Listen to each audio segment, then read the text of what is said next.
So it looks like tomorrow's patch is going to be pretty big. I mean, we will have a balance patch and some new modules.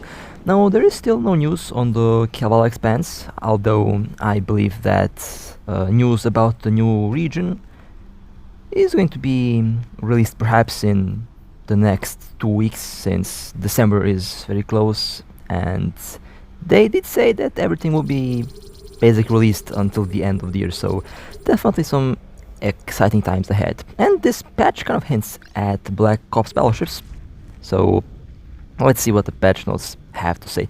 Patch notes 1115. I'm not really sure if we had like 1.1 thousand patches, but that's something kind of funny there. So, balance update modules. Small shield extender and small shield generator. Active temporary shield increased by 15.4%. Medium shield extender and medium shield generator. Active temporary shield increased by 10.5%. Large shield extender and large shield generator. Active temporary shield increased by 10.5%. Capital shield extender. Active temporary shield increased by 20%. Titanium alloy armor. Thermal resistance penalty reduced by 50%. 100mm, 200mm and 1700mm armor plates and titanium armor. Passive armor hit point bonus increased by 5% and active temporary armor increased by 20%.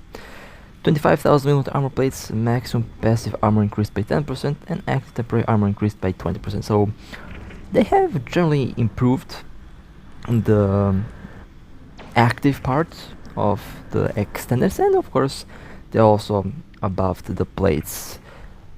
The passive has been buffed only on the titanium plates, which is interesting. Well then, I guess they want us to use the passive tank a bit more. Although passive tank is not going to be... I mean, it's going to be effective, but they have to reduce the shield recharge if they want us to use the extenders a lot more often. Ships. Dreadnoughts for auxiliaries, versatile assault ships, capital industrial ships. Shield recharge time adjusted to 2,400 seconds. Carriers, shield recharge time adjusted to 1,800 seconds, excluding super carriers. Okay, that for a second it kinda got me worried there. So, they definitely want us to fit our ships with passive tank a bit more, and I kinda like the whole idea of adding passive tank to the game, since passive tank is a big part of EVE Online and overall it's very fun. So, very happy to see the developers actually kind of pushing the passive tank a bit more. Although I say pushing, but definitely step into the right direction. Although 1,800 second recharge for the shield on the carriers, I think that's actually kind of better than the recharge on the super carriers. Although it really depends on how much shield hit points they have, but they have been massively buffed with this update here. Versatile assault ship and lightweight ships command range adjusted from -60 to -50%, warp stability increased from +3 to +5, and gain a new bonus. Can be fitted with Cyno field generator, capital class. So the versatile assault ships will be able to carry a Cyno field generator, which is something completely new. And they have also improved their range a little bit, 10%. Which is fine, I guess, and +5 stabs. This is a trend that we have seen in the previous balance patch, where the versatile assault ships have been changed in such a way that they're resembling mini super carriers, which is a very interesting thing, and they have gained a bit more stabs with this update. Cortos frigates and Cortos cruisers gained a new bonus, can be fitted with Cyno field generator. Note, the new modules will be released together with the upcoming update on construction and loot. So, what does this mean? Well, we used to be worried about Cortops cruisers. Now you have to be careful around Cortos frigates, because they can also carry Cyno now, which is interesting. So now you are not going to be sure if you get hot dropped or not if there is a Cortos frigate cloaked around you. Overall, pretty interesting. And we also have some new a new hit point bonus here, Rockwell, plus 6% AHP, Revelation plus 8.3% AHP, Phoenix plus 7.8% AHP, Moros plus 7.2% AHP, Neglifer plus 8.2% AHP, Anaconda plus 9% AHP, Vazago plus 11.4% AHP, Starter plus 8.7% AHP, Villain plus 10% EHP. So the Vazago and the Villain have received the largest EHP bonus here.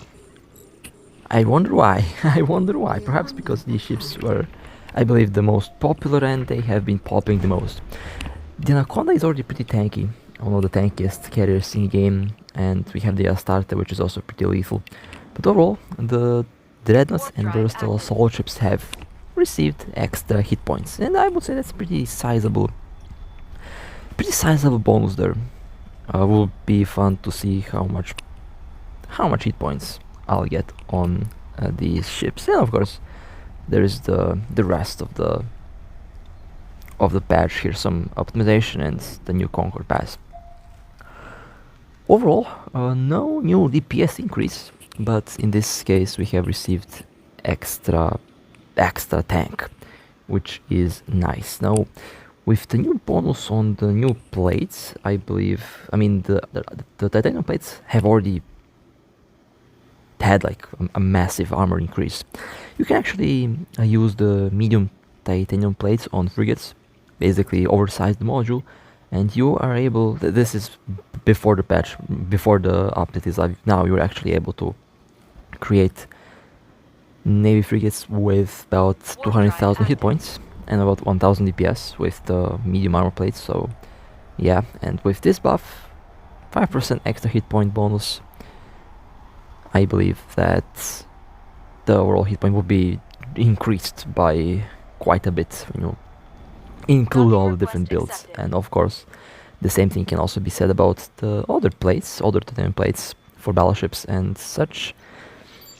The bonus on the capital modules means that the versatile assault ships that have a bonus on the plates and extenders will be potentially, there's a good chance that we're going to be able to make a passive shield tank carrier the same way that you can make a passive shield tank super carrier. So this means that their tank, I mean their overall tank, because of the passive recharge, has been drastically improved. Of course, we'll have to see how will that recharge prove to work in practical use. On the super carriers it works because they have like 10 million in shield, so when you go to peak recharge, it recharges a lot. Will be interesting to see how will this work on the shield tank carriers, because if we look at the recharge, there's a good chance that they will perform very similar to how the super carriers perform in terms of its passive recharge. The Anaconda will probably be very close to the Wyvern when it comes to the passive shield recharge. The only thing that they will not have is the same module. They do have a special the special carrier module, but it doesn't really give you extra capacitor and stuff like that you get on the super carrier. So there is going to be some differences.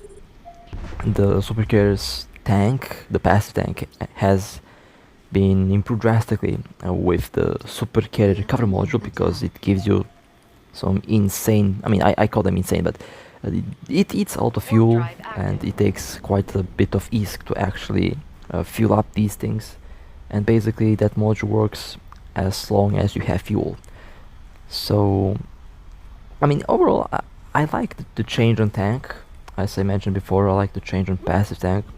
First, the smaller ships have received the extra passive tank, and now the big ones are receiving the same. And I believe down the road, based on the current updates, most of the ships' shield recharge will be improved, and we are slowly moving into a new period, into a new era of the game where passive tank is going to flourish, and I'm pretty excited for that, because there are some ships that can take advantage of the passive tank. There are some of the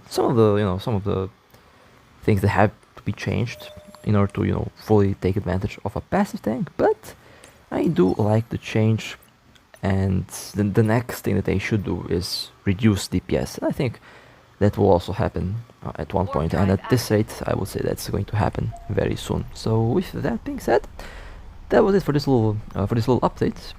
Thought that it was very interesting to share, and I just thought to give you my take on what I think about the tank increase. I mean, I like tank, and this so far seems to be pretty solid. But with that being said, hope you guys enjoyed.